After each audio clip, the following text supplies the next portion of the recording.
Bonjour à tout le monde. Je vais vous dire un petit Dvar Torah concernant la conduite de l'Éternel dans ce monde, dans son monde. Comment nous apercevons cela?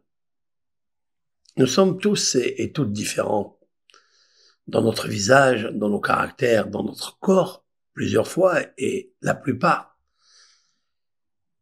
Nous devons savoir quelque chose, que notre ignorance fait en sorte que nous nous plaignons sur les voies de l'Éternel. Nous allons essayer de réfléchir un petit peu comment ça se passe dans le monde, ouvrant les yeux, les oreilles, surtout le cœur.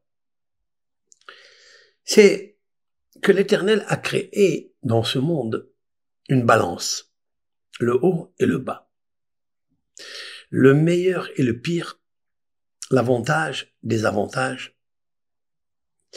Et nous constatons que toute chose a son avantage et en même temps son inconvénient. Toute chose. Prenez par exemple les animaux. Il y a beaucoup d'animaux qui mangent que de l'herbe. Et tous les menus bétail mangent de l'herbe. Donc ils ont un avantage, c'est que l'herbe se trouve de partout. Sauf quand il y a une sécheresse ou quand il y a une canicule dans le monde. C'est très rare. Mais nous pouvons trouver des herbes, de la nourriture pour les animaux. C'est un grand avantage.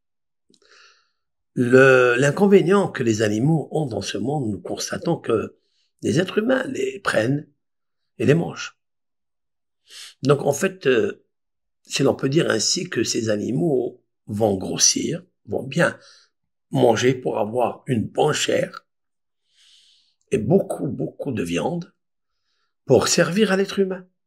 D'un côté, ils ont un avantage, mais en fait, c'est pas pour eux. Parce qu'ils mangent, c'est que momentané. Immédiatement après, l'homme, il se sert, il les mange et ils disparaissent.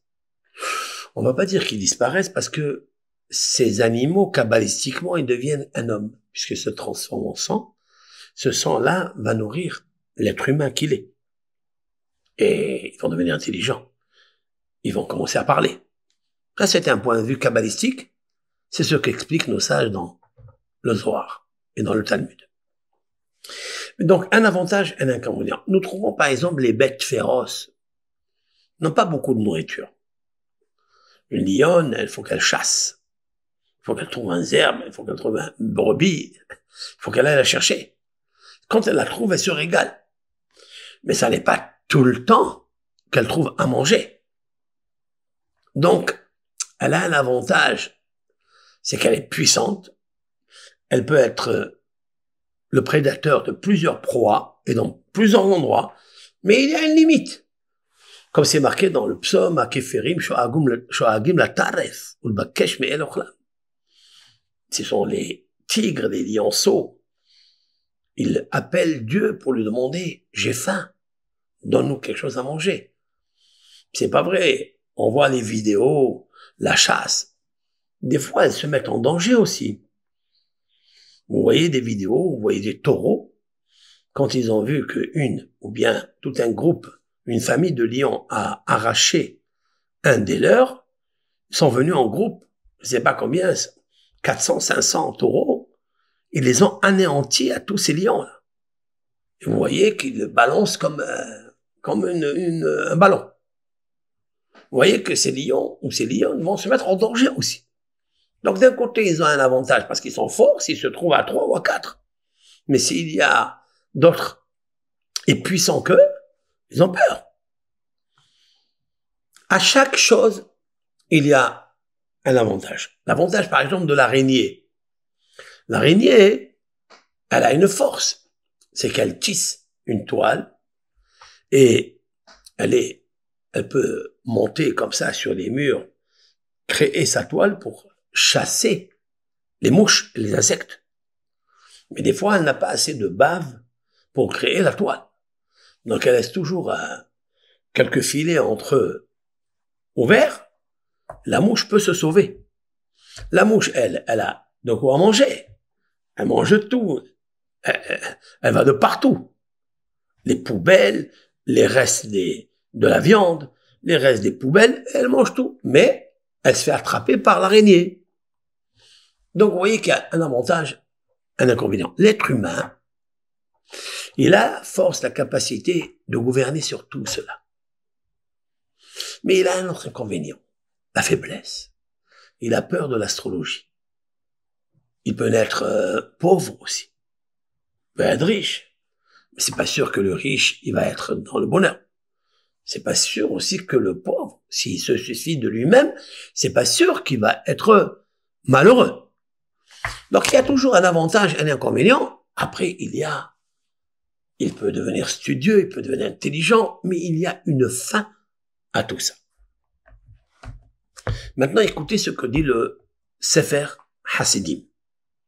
Sefer Hasidim est un rabbin 13e siècle, début du 13e siècle, de Worms. C'est un rabbin qui a vécu en Allemagne. Et il a écrit un livre qui s'appelle Sefer Hasidim dans son chapitre Taf Kuf Lamed, c'est-à-dire 530. Il dit comme ça. Al Yomar Girei Shamayim, une personne qui craint l'Éternel.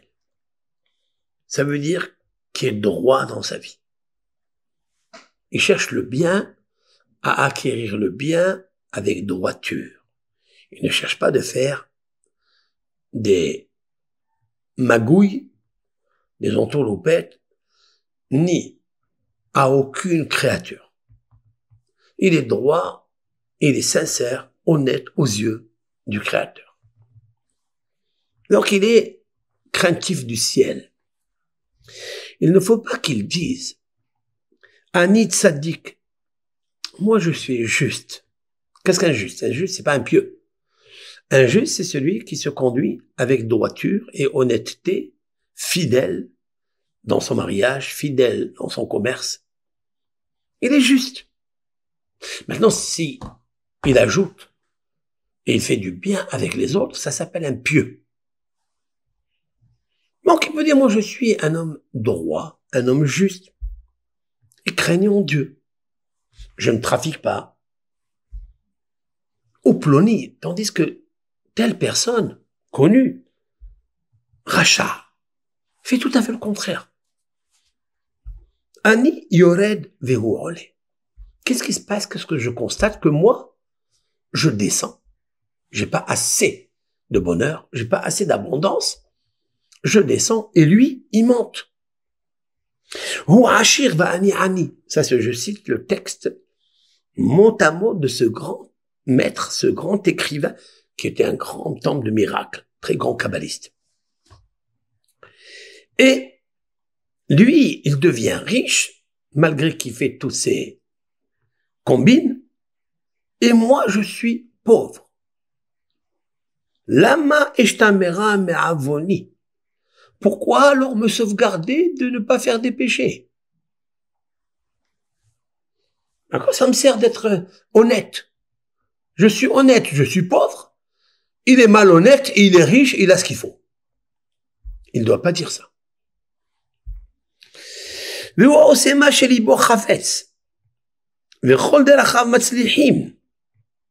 dit, celui-ci, il fait tout ce que son cœur désire et ses affaires sont prospères. Surtout s'il s'appelle prospère.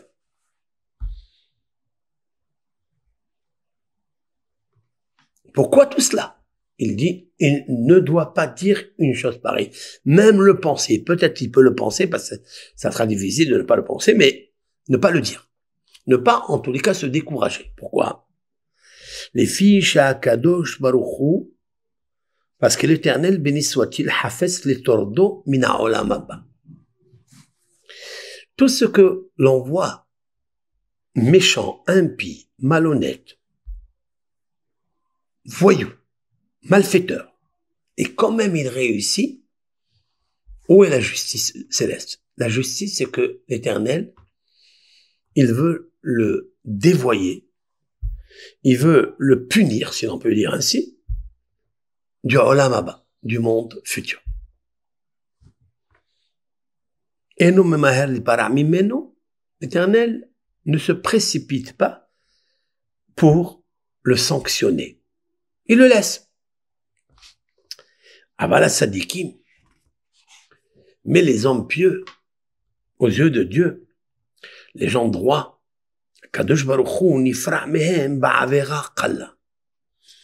l'Éternel les sanctionne même avec un péché très léger. Nous trouvons des tzadikim, ils font des gestes, un petit comportement, une petite parole, un petit geste très léger, un petit péché qu'on appelle, et l'Éternel, il les punit. Pourquoi? Pour leur garder le monde éternel, le monde à jamais, le monde spirituel à proximité de Dieu, à Olam Haba, dans un monde meilleur. Hatzadik, ce juste-là, imnivra bemazal ani, ce tzaddik, s'il est né dans un astre qui est un désastre, c'est la pauvreté, kama zechuyot sarich achibatel amazal.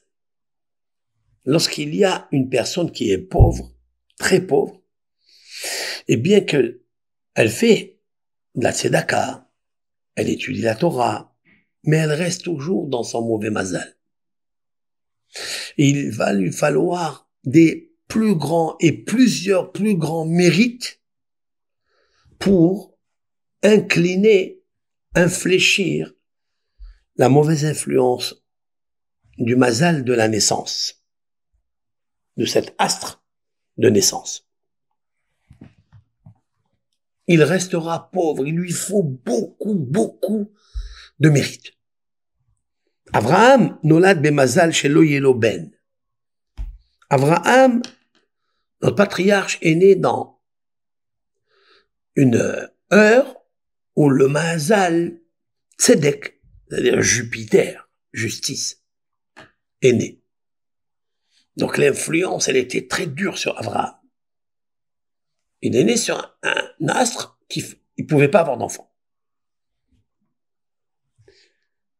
Seulement, lorsque Abraham a fait des gestes, a reçu des pauvres, des païens, il a cherché à ramener les gens à la Torah.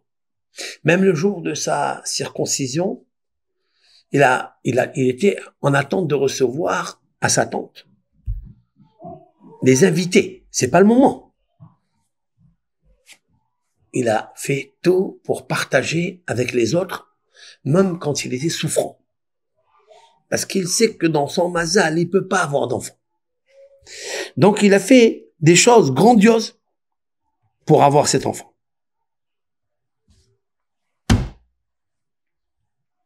Donc, d'un côté, nous voyons qu'il y a des tzadikim qui n'ont pas eu de garçons, d'enfants, parce que leur mazal était pauvre, si l'on peut dire ainsi. En tous les cas, la maternité cosmique était fermée ce jour-là de leur naissance. Donc, il faille faire plusieurs actions concernant de donner, par exemple, un secours à des femmes pour tomber enceintes, à aider des personnes stériles, les aider s'ils n'ont pas un financement hospitalier. Ça, tout cela, ce sont des gestes qui réveillent ce qu'on appelle zrut le ma'ala minateva. Ce sont des mérites au-dessus de la nature, au-dessus des astres. Ça existe. Mais il faut beaucoup de gestes comme ça. Alors le Rav, il dit, c'est pourquoi cet homme-là qui se dit craintif du ciel, qui est juste, qui est fidèle, reste comme ça. Attention de ne pas faire un tout petit péché, même le plus léger. Il ne doit pas être jaloux de ceux qui pratiquent l'iniquité, le vol, la malhonnêteté, et les voyant réussir, ne regarde pas autour de cela. Ki im ya'aseh zruyot merubim, le Rav nous invite et nous conseille à faire plusieurs bonnes actions méritantes. Et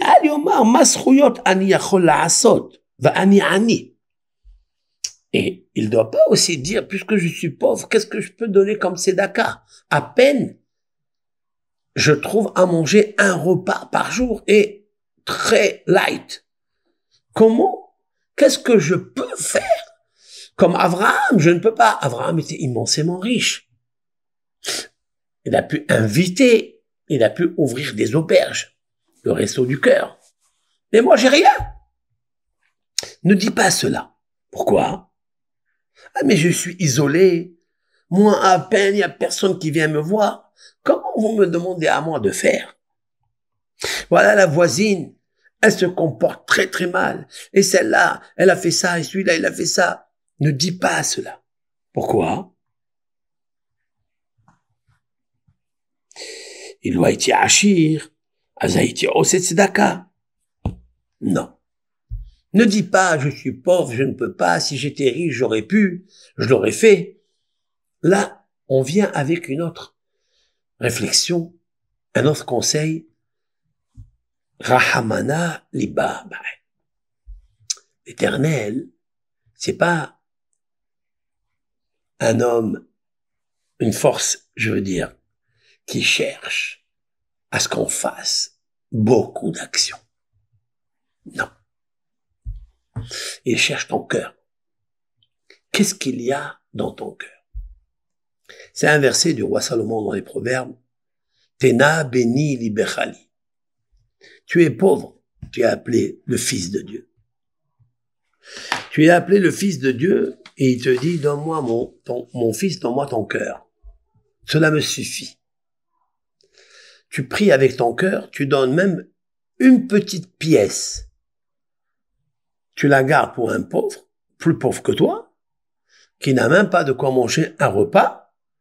Tous les jours, tu donnes une toute petite, la plus petite, mais que tu dis, c'est l'Éternel qui m'a dit de faire du bien à autrui, à ses créatures. Fais comme ça. Il ajoute, le Rav, Sefer Hasidim, il ajoute comme ça. Rabbi Hanina ben Dossa, Aya Ani.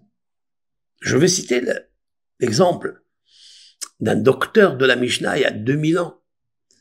Rabbi Hanina ben Dossa avait quelque chose de particulier. C'est qu'il était très très pauvre. Il mangeait 1 kilo de caroube de vendredi à vendredi, alors que il était d'une piété, il était d'une grandeur d'âme, que une voix céleste sortait tous les jours et disait: le monde entier, toutes les créatures se nourrissent grâce au canal, grâce au réservoir, mérite de se mettre là. De mon fils Hanina. Il s'appelait Hanina. Hanina, c'est aussi gracier, c'est aussi pitié, c'est aussi la grâce. Sa grâce a tiré une abondance, mais pas chez lui. Elle a tiré l'abondance sur le monde entier. Et moi, Hanina, je me suffis avec 1 kilo de caroube. Le caroube, c'est pas bon. Le caroube, Maïmonide dit, il détruit le corps. Il détruit l'estomac.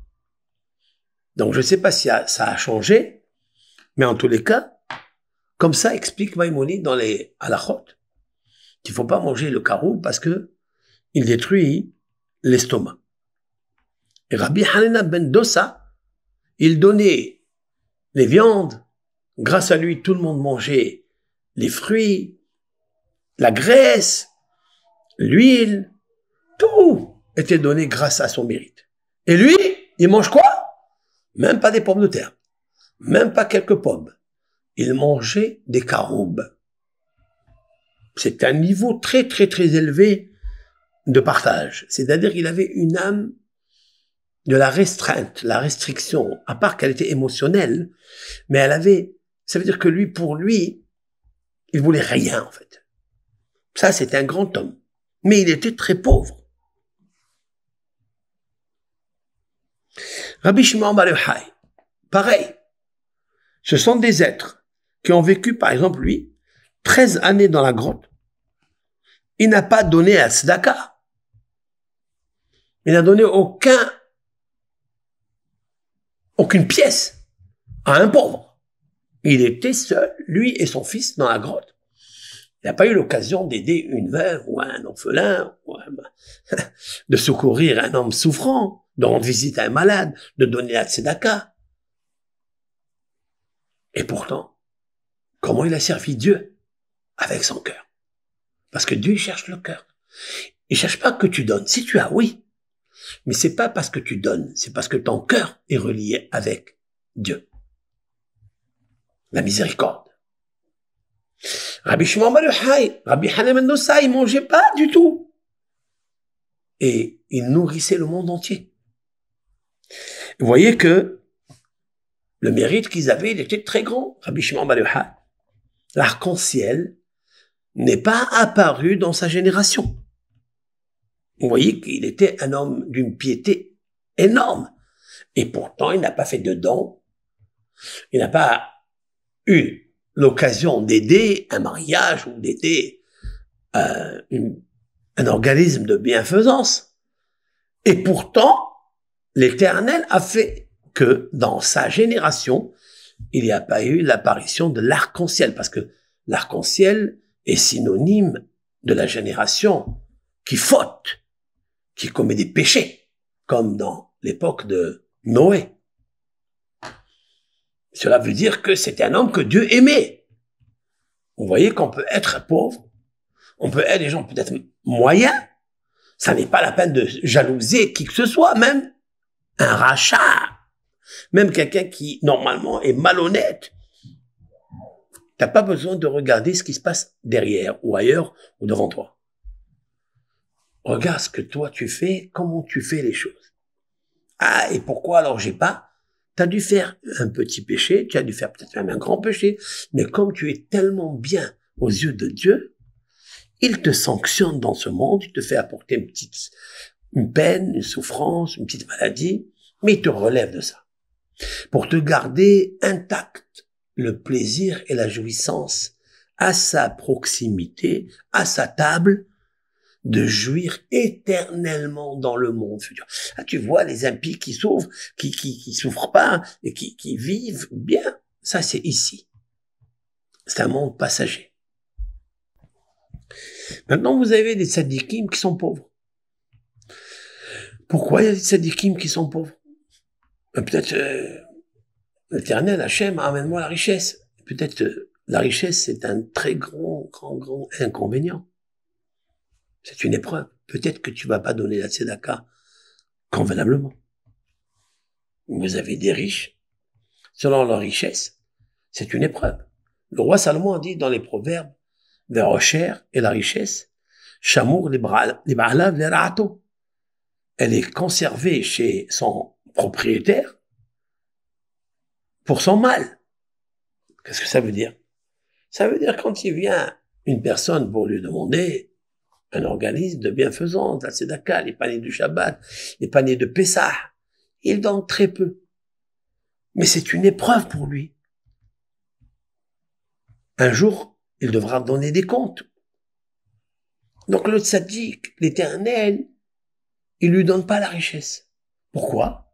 De peur qu'il faille au partage. De peur qu'il tombe dans l'épreuve de la radinerie. Alors l'Éternel, il le sauvegarde de ça.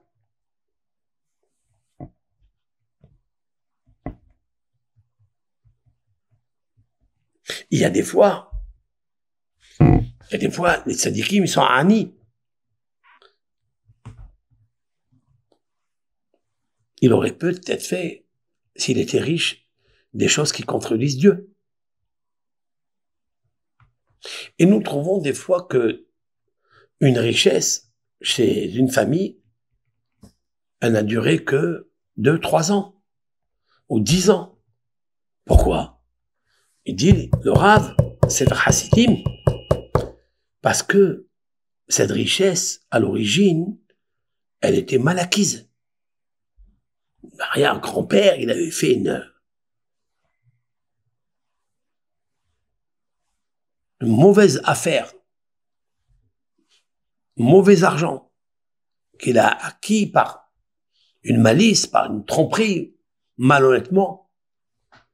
Même si après on a vu qu'elle a prospéré, grâce à cet argent on a acheté des immeubles, on a fait, mais la source, elle était mauvaise. Donc là-bas, Hachem, il n'adhère pas à cette richesse. Et d'un coup, faillite totale. Qu'est-ce qu'il y a? C'est pour leur bien, ça. C'est pour corriger l'iniquité antérieure. Donc, un homme doit laisser l'Éternel quand il a un avantage de peut-être voir, peut-être c'est un inconvénient. Et quand il a un inconvénient, peut-être c'est un avantage. La chose qui est la plus belle parmi tout cela est la suivante. Vous êtes riche ou vous êtes pauvre. L'essentiel, comment tu te conduis avec les autres. Comment tu pries. De quelle façon tu pries au bon Dieu. Il y a des fois des êtres humains, connaisseurs en Torah. Ils prient bien, ils font leur Shabbat, ils aident les autres, ils font des cours, mais ils font tout pour eux, que pour eux. Parce que c'est lui le manager, c'est lui l'influenceur qu'on appelle, c'est lui. Mais est-ce que toi, quand tu vois un autre avancer dans le même style, ou peut-être même plus grand que toi, plus fort que toi, est-ce que dans ton cœur tu es content? Est-ce que tu es content dans ton cœur? Est-ce que tu donnerais à quelqu'un que tu penses que il est équivaut à toi ou qu'il est ton concurrent? Est-ce que tu peux lui donner à parler à ta place? Non, à ta place et en même temps, quand tu es là, toi. Est-ce que tu aimerais que un parmi les influencés de ta part, ouais, est-ce que tu aimerais qu'eux ils fassent le cours et toi tu assistes et tu dis rien? Tu aimerais ou pas? C'est difficile. Parce que, en fait, dans notre intérieur, nous n'avons pas encore bien compris qui nous sommes. Pourquoi nous sommes venus dans ce monde. Comment se procurer la vraie identité, âme, toranique, toraïque ou divine. C'est ça qui est très important. Est-ce que tu as perdu le sourire parce que l'autre, peut-être il a avancé mieux que toi, plus que toi? Peut-être il n'a même pas avancé, si tu t'imagines des choses comme ça. Un homme, il m'a demandé, est-ce qu'un riche peut être jaloux? Je lui ai dit, il n'y a que lui qui peut être jaloux. Personne d'autre. Parce que qu'est-ce que risque le pauvre? Mais d'être pauvre. Il est déjà pauvre. Il risque quoi? Il risque rien. Mais le riche, s'il voit quelqu'un plus riche que lui, il va se mettre à nuit et jour pour acquérir la même richesse. Surtout si c'est son concurrent. Il va même essayer de faire son métier, le même métier que l'autre, pour essayer de... Mais la richesse, elle vient pas de l'homme, de ce que tu fais. La richesse, elle vient vers Rocher, vers Kavod, mais les Fanecha. Le roi David a dit, quand il a réuni le peuple d'Israël, il les a bénis au nom de Dieu, il leur a dit, écoutez, à Hachem appartient, vous comptez avec les doigts, 5 doigts, Hagedula, Hagevura, Hatiferet, Ve'anetzach, Ve'aod. כי כל בשמיים ובארץ לך אדוני הממלכה והמתנשא לכל לראש והעושר והכבוד מלפניך ואתה מושל בכל. Je traduis.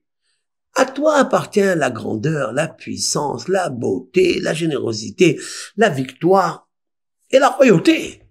Tout appartient à toi. C'est toi qui gouvernes le haut, le bas. Il y a quelqu'un qui peut te dire quelque chose, Hachem. Et c'est toi qui donne la richesse et les honneurs. C'est des phrases qu'il nous faut inculquer, mais véritablement pas inculquer, juste caresser le cœur. Il faille que le cœur soit saisi et soit imprégné, imbibé entièrement, comme quand je prends une éponge et je la trempe dans l'huile. J'ai imbibé cette éponge dans l'huile. L'huile, elle est imbibée de partout. Quand je prends une lumière de Dieu, quand je prends cette phrase que le roi David, par laquelle il a béni le roi David, le peuple d'Israël, c'est quoi cette bénédiction? C'est pour leur dire, attention de penser que l'autre, il t'a pris quelque chose, ou l'autre, il est plus astucieux que toi, il est plus malin que toi, il a un mazal mieux que toi. Ne pense pas à tout ça. À Hachem appartient tout, et à toi d'imprégner l'amour. Et si tu vois les autres réussir, sois content, sois heureux. Parce que c'est pas eux, ce sont des êtres humains, des gens très faibles. Des gens qui vont aux toilettes, des gens qui transpirent, des gens qui sont des fois KO, fatigués, fiévreux, malades, alité. Et donc, si tu as fait d'un homme, tu fais de l'homme la réussite, et toi, la chute. Non, ni la chute, ni la réussite appartiennent à l'homme. Ils appartiennent à Dieu. Donc, il faut que tu saches que continue dans ton chemin. Ton chemin, c'est quoi? La droiture. Atov et Yachar. Reste content dans ce domaine. Tu verras, petit à petit, en faisant des bonnes actions, en priant avec soumission, avec ferveur et bonne intention, l'Éternel aura une attention particulière pour toi. Rabbi Hanina ben Dosa n'a pas manqué. Rabbi Shimon Bar Yochai n'a pas manqué. Et tout le monde peut être comme eux. Doit devenir, en tous les cas, aspirer à être comme eux.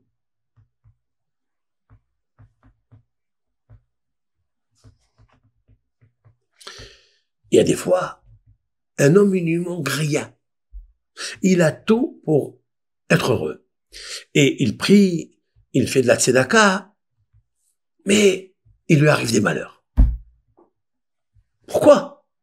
Pourtant, il est bien, il étudie la Torah, il fait des shiurim. Pourquoi? La réponse est, il dit le Rav, Mi pene she'aya mitpalel al bene Adam velo itpalel. Parce qu'il doit prier pour les autres, que l'Éternel les fasse sortir de leur souffrance. Et lui, il l'a pas fait.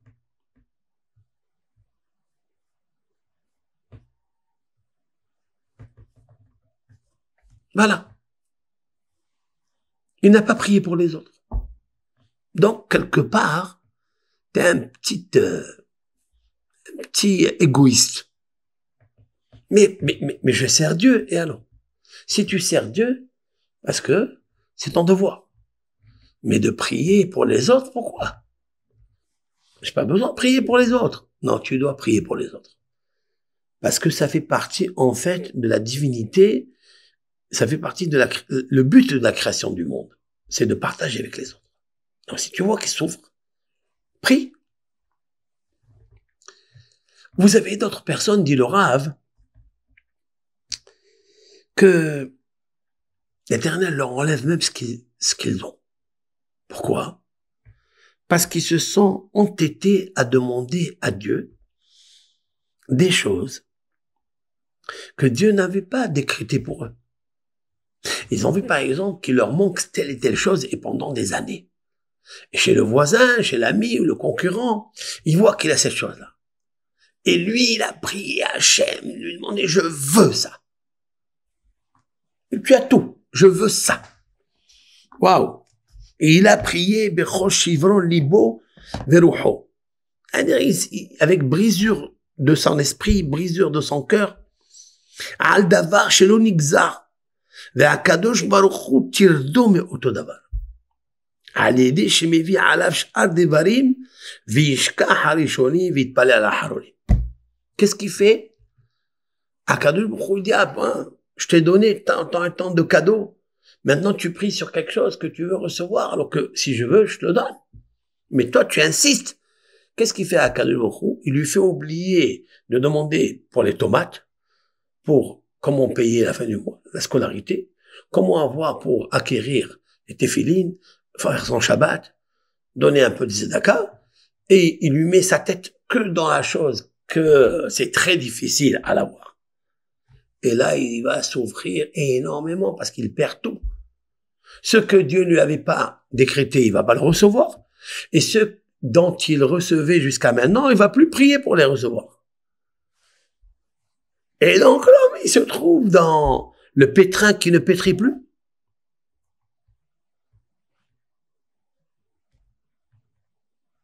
Il y a des cas aussi, des gens qui souffrent dans leur parnassa, parce qu'ils doivent de l'argent qui est chez eux et qui s'appelle Mammon Gezel. C'est de l'argent volé. Tu dois à une personne une certaine somme qui t'a prêté, qui t'a pas prêté, puis l'autre il est devenu riche. Allez, on va dire. L'autre il a gagné, mais il t'a prêté. Et tu te dis, toi, mais qu'est-ce que il a besoin de ces 1000 euros que je dois lui rendre? Mais il a, grâce à Dieu, il a des grosses fortunes. T'as pas le droit de faire une chose pareille. Il t'a prêté 1000 euros, tant que les 1000 euros ils sont chez toi, même si c'est un prêt, tu dois lui rendre, à plus forte raison si tu lui as volé dans la caisse. Tu dois lui rendre. Même si c'est quelque chose que le tribunal a dit comme ça. D'après la loi des êtres humains, tu n'es pas condamné. Mais d'après la loi céleste, tu es obligé de lui donner. Et il l'a pas fait. Par exemple, deux personnes se disputent sur quelque chose, sur un terrain. Et puis ils vont chez le Dayan. Le Dayan il dit, écoute, il n'y a pas une preuve tangible, mais puisque tu lui as promis ça, tu lui as dit des choses pareilles, c'est une promesse verbale. Oui, mais lui, il dit, j'ai pas écrit, je lui ai rien écrit, je lui ai rien donné, j'ai pas fait un contrat. C'est pas grave. Tu lui as promis, donne-lui. Il dit le Rav, Mivi ala visurim, Hachem, il lui envoie des souffrances qu'aider shiiten la rofim, Hachi yarher belibo, et tel le auto shehayav. Il dit, ton argent que tu as gagné proprement, tu vas le payer au médecin. Tu seras obligé de faire une intervention chirurgicale qui coûte beaucoup d'argent. Tu vas le payer. Pourquoi? Pour que Dieu, il t'amène dans l'idée, pendant que tu es alité à l'hôpital, tu dis, ah, dommage, cet argent, je l'ai payé pour la maladie, pour ça, et en plus, je peux pas travailler, j'aurais pu encore gagner un peu, je peux plus m'occuper de mes enfants, de ma femme, de ma famille. Ouais. Pour que il t'arrive à avoir des pensées positives, comment lui rendre cet argent? Donc, il t'amène dans une situation, Kadosh Baruch Hu, pour que tu te réveilles et tu ramènes cet argent à son propriétaire. Et il dit le Rav, sache que quand il va ramener cet argent, immédiatement le médecin lui dit, écoutez, je pensais faire l'opération, mais je pense que vous n'avez pas besoin. Il n'y a plus, je vois dans le scanner, l'hématome, il n'est pas là, je vois pas de tumeur, je vois pas des poches de cellules cancérigènes, je vois plus tout ça. Il t'amène à une situation pour te guérir quand tu rends cet argent. Et pourtant, tu fais Shabbat, tu fais tes mitzvot, tu es honnête, tu es ce que tu veux. Mais cet argent, tu dois lui rendre. Que ça soit un argent que le tribunal rabbinique t'a obligé, ou bien il t'a dit, écoutez, nous, les hommes, on peut pas te faire condamner, mais le ciel, tu es chayav. Ce qu'on appelle chayav bidei shamayim. Parce que tu as promis. Tu as dit ça, donne-lui. Parce que sinon, tu vas perdre beaucoup des affaires, tu vas perdre beaucoup de bonne abondance. Pour ça, que pour ça. Et de là, je vois quelque chose que l'homme, il s'entête des fois, malheureusement pour rien. C'est vraiment un des grands malheurs que l'homme, il ne veut pas se corriger. Il est fainéant de se corriger. Il pense que lui, il va oublier, tout le monde va oublier, même le ciel, il va oublier. Non. Non. C'est ça, en fait, Dieu. Pour ma part, qu'est-ce que Dieu? C'est la justice. Cette justice, elle t'amènera jusqu'à que tu payes. Elle passe par des chemins douloureux, mais elle t'amènera à faire tes chouvas. Et ça aussi, c'est une justice bénie et pétrie de miel, de bonté et de miséricorde. Parce que les créatures de Dieu sont aimées par leur Créateur. C'est pourquoi j'ai attrapé là, dernièrement, 2 personnes qui étudient la Torah et tout. Ça fait des années qu'ils se parlent pas. Et ils prient. Tu les vois bouger, ils prient comme ça, ils étudient bien comme il faut. Ils ont des enfants mariés, ils ont... Puis, j'ai réfléchi, j'ai dit, mais comment? Vous croyez que Hachem, il vous aime? Vous croyez que Hachem, il aime vos prières, votre étude? Allez-y être balayeur dans les métros. Allez-y être balayeur de je sais où. Que d'étudier la Torah. Parce que cette Torah, elle vous fait du mal. Cette Torah, cette étude, elle vous donne de l'orgueil. Allez-y, parlez-vous entre vous. La vie, elle est très courte. Et on va tous et toutes regretter de ces situations-là. À part ça, il y a des souffrances qui arrivent. Des fois, on se dit, mais pourquoi? Comment pourquoi? Pourquoi? Mais toi, tu es imbu de ta personne. Et tu vois pas le défaut chez toi. Tu vois pas que tout est à cause de toi. Mais qu'est-ce que j'ai fait? Mais je lui parle pas mal. Seulement, je parle pas avec lui. Ah bon? Tu parles pas avec lui, il est juste à côté de toi, tu parles pas avec lui. Va, parle avec lui. Allez, embrassez-vous. Et c'est comme ça, va au Hachem. Il faut rapprocher les gens à leur donner ce conseil. Un conseil très, très simple. Arrête de penser que tu n'as rien fait, que tu n'as pas tort. Arrête. Toujours, tu te dis que tu as tort. Rabaisse-toi à ça. Tu verras comment Hachem, il t'aimera. Et il te donnera ce que tu veux. Ce que tu souhaites, même t'apporte des fois des choses que, d'après les astres, d'après le signe zodiacal où tu es né, d'après ton mazal, ta chance, si l'on peut dire ainsi, tu ne vas pas l'avoir. Mais l'Éternel te dit, de là-bas, tu vas pas l'avoir. Mais tu vas l'avoir de quelque chose de plus haut que le mazal. Je vais te l'apporter. C'est de moi. Hachem.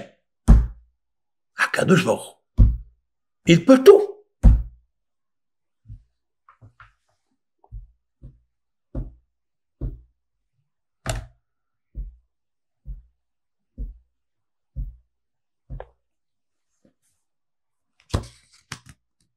Si un homme, il est pauvre, et il voit qu'il y a rien qui arrive. Et même la richesse qu'ils avaient quand leur père, il était vivant, il est décédé. Et quand il est décédé, tout est parti. Ils sont venus les huissiers, ils ont tout pris, la banque, les intérêts, les prêts, etc.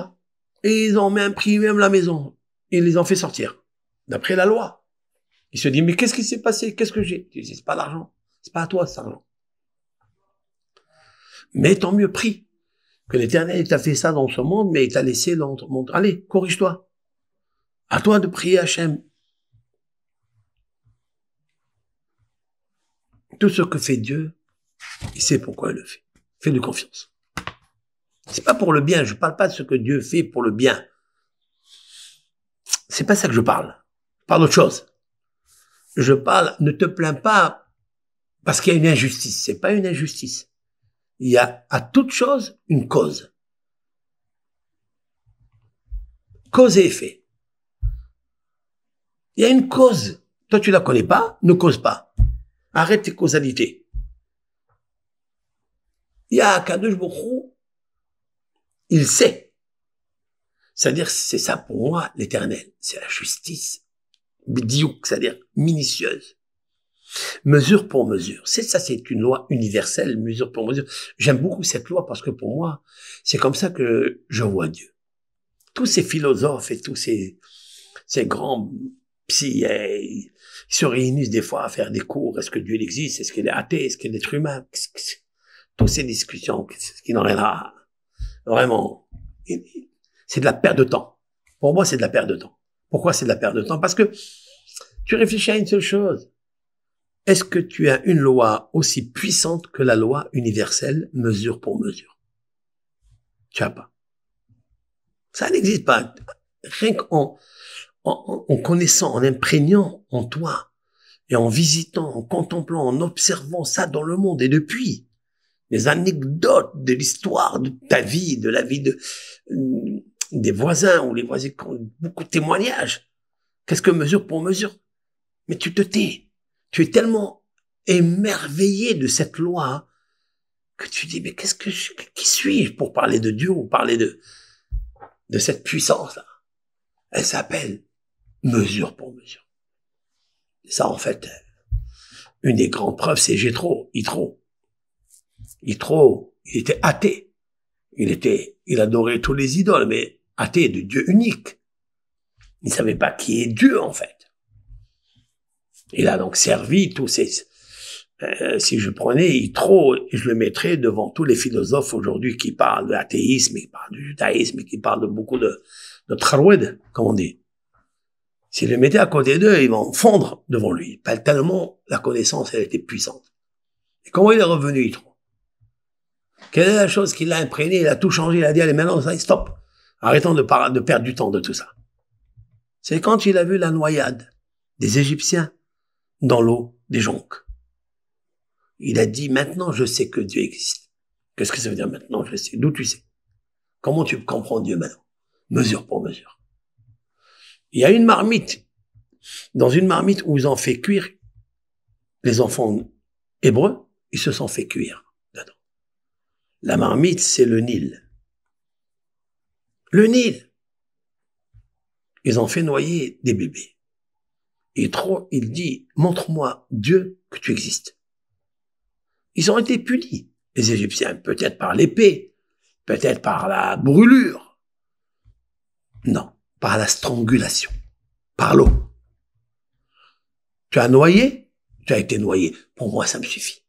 Ça, aucun système naturel, qu'il soit le plus sophistiqué, ne peut arriver à une chose pareille. Mesure pour mesure. Ça me rappelle quelque chose d'une vidéo, j'aime bien cette vidéo, enfin j'aime bien, elle est malheureuse, mais dans tous les malheurs, il y a la lumière. C'est du malheur qu'on apprend. Le malheur est un premier diplôme pour commencer les premiers pas de la réussite. Vous comprenez? Les échecs, ce sont les premiers pas pour arriver à la réussite. Mais Mirchol Orbahir, un des grands maîtres le savant de nos Marduk, il disait, et trébucher, c'est une lumière clairvoyante pour le futur. Cette petite vidéo qui montre une brebis, elle est en train de chercher à manger pour ses petits. Et il y a donc un léopard, je crois que c'était un léopard, qui saute dessus. Donc il l'attrape. Donc il l'étrangle. Et il l'amène, mais elle était un petit peu loin de là où elle a créé son nid. Elle a laissé 4 petits léopards seuls, en attendant qu'elle faisait du mal à cette brebis. Donc elle a arraché cette maman brebis de ses enfants.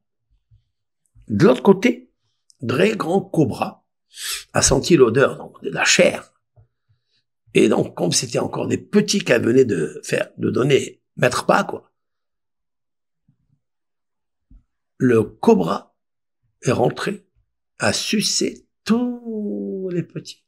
Donc il les a avalés et il a rejeté la peau. Il restait que la peau et les os, quelques os, là-bas dans la petite maisonnette du léopard. Quand elle arrive, elle, toute contente, toute joyeuse, elle a apporté de la nourriture à ses petits pour 1 mois au moins. Peut-être plus. Elle arrive, elle pose la proie, elle rentre dans sa maison, et elle voit des déchets.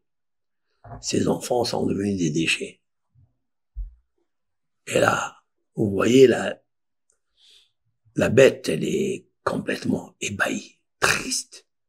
Et elle commence à rugir comme ça, à pleurer à l'intérieur d'elle. T'as vu? Toi, t'as fait ça, tu as abandonné des petits de cette brebis, tu es parti chasser, regarde ce qu'ils ont fait à tes petits. C'est-à-dire, en même moment. Et ce qui m'a beaucoup plu dans cette affaire, c'est que le serpent est venu manger. Le serpent est un grand serviteur de Dieu. Très grand serviteur de Dieu. C'est l'abondance. Le serpent. Celui qui rêve d'un serpent, donc un serpent onirique, c'est l'abondance, c'est la naissance. C'est la naissance. J'ai beaucoup à parler de ça, j'avais fait déjà des petites vidéos, j'ai beaucoup à parler sur les rêves, surtout sur ce domaine-là, des interprétations de certaines choses qui sont merveilleuses d'ailleurs.